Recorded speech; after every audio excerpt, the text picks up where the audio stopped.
দেশের ইতিহাসে এক অনন্য প্রতিরোধের নাম জুলাই অভ্যুত্থান, যেখানে রাষ্ট্রীয় অবিচারের বিরুদ্ধে সর্বস্ব উজাড় করে সোচ্চার হয়েছিলেন ছাত্র জনতা। সেই আন্দোলনে শহীদ হয়েছিলেন নেত্রকোনার ১৭ তরুণ।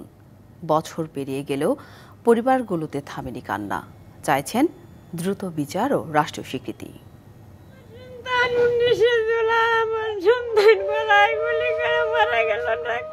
পরিবারের অভাব ঘোচাতে ৫ বছর আগে ঢাকায় পাড়ি জমান নেত্রকোনা সদরের চরপাড়া নন্দীপুর গ্রামের রাজন মিয়া কাজ করতেন আকিজ গ্রুপে।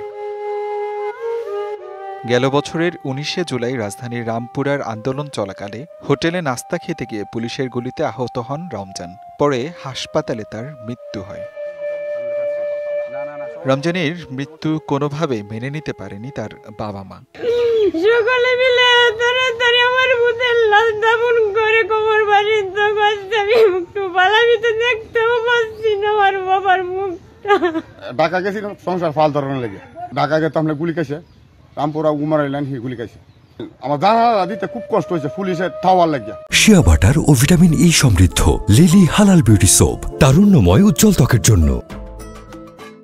কেন্দুয়ার বৈখরহাট ভুইয়াপাড়া গ্রামের শ্রমিক জিন্নাতুল ইসলাম খোকন স্ত্রী ও মাকে নিয়ে থাকতেন গাজীপুরে। ৫ই আগস্ট ঢাকার মিছিল থেকে আর বাড়ি ফেরা হয়নি তারও। আমার স্বামী গাড়ি চালাইতো, গাড়ির কাজ করতো, তো ওনার বন্ধু বান্ধব সবাই গেছে আন্দোলনে, উনিও বলছে যাবো, তো উনিও গেছে, কিন্তু উনি আর ফিরে আসে না। ওখানে 2 টাকায় গুলি খেয়ে উনি মারা গেছে। আমরা বিচার করে দেওয়া লাগবে, আমরা যে কিভাবে চলবো আমাদের একটা বিচার করে দেওয়া হয়। জুলাই আগস্টে নিহত ও আহতদের বেসরকারিভাবে সহায়তা দেয়া হলেও আজীবন সম্মানের দাবি তাদের। তাদের প্রত্যেককে আজীবন তাদের পরিবার পরিজনের জন্য এই আর্থিক বিষয়টা, ভাতার বিষয়টা, সম্মানে, আমি ভাতা বলবো না, সেই সম্মানই যেন অব্যাহত থাকে।